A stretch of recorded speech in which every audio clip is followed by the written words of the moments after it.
বাগদেবীর আরাধনায় Agartala Umakanta academy স্কুলের শিক্ষক শিক্ষিকা সহ ছাত্ররা রবিবার নাকি সোমবার বিদ্যার অধিষ্ঠাত্রী দেবী সরস্বতী পুজো তা নিয়ে রয়েছে কৌতূহল। শাস্ত্রমতে মাঘ মাসের শুক্লপক্ষের পঞ্চমী তিথিতে পালিত হয় দেবী সরস্বতী পুজো। বিভিন্ন পঞ্জিকাতে এবছর অর্থাৎ 2025 সালে পঞ্চমী তিথি বিভিন্নভাবে বর্ণনা করা হয়েছে, তবে মূলত যেদিন তিথি ছাড়ে সেদিনই দেবী সরস্বতীর পুজো হয়ে থাকে। তবে কেউ কেউ এবছর 2রা ফেব্রুয়ারি তথা রবিবারেই করে নিচ্ছে দেবী সরস্বতী পুজো। 2রা ফেব্রুয়ারি বেলা 12:29 থেকে 3রা ফেব্রুয়ারি সকাল 9:59 পর্যন্ত থাকবে পঞ্চমী তিথি। অনেকে আবার সোমবারে দেবী সরস্বতীর পুজো করবেন।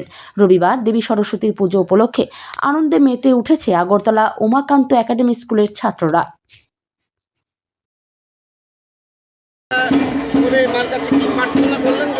আমরা মূলত আমাদের বিদ্যাপতি দেবীর সরস্বতী মায়ের পূজা করছি এবং আমরা সবাই প্রার্থনা করছি যে যেন আমাদের স্কুলের রেজাল্ট বা আমাদের রেজাল্ট যেন আরও ভবিষ্যতে ভালো হোক, এটাই।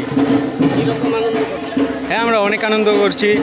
গত কয়েকদিন ধরে আমরা সবাই ছাত্রছাত্রীরা মিলে সব যে ডেকোরেশন আছে সবাই আমরা নিজের হাতেই করেছি এগুলা।